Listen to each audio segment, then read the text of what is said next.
Orang tak posok kena tegak. Aku tangkap. Nasi kita tak kena tegak. Kita cakap. Hei. Hampa pergi mana tu? Tengah-tengah angkat ambang ni. Abang Melo ajak korek telaga. Korek lagu apa cangkul pun tak bawa. Abang Melon kata dia nak bagi hadiah. Hadiah apa? Dia nak ngak hang tu betul tak? Betul. Oh, Bangla tu nak ngak hang. Weh, nak pergi mana?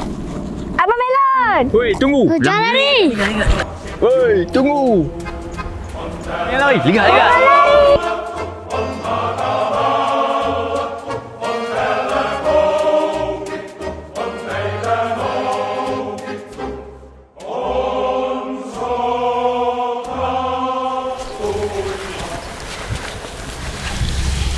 Weh, bengong.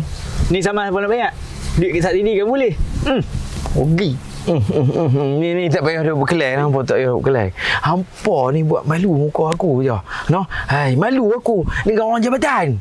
Maaf lah Imam. Hai. Kerja kami teruk. Tak larat kami. Teruk apa kebenarnya? Ha?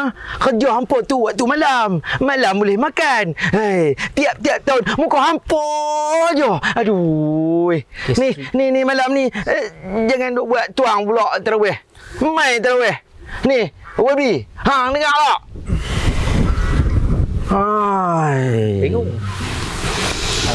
Jujur. Situ Analiza. Jangan.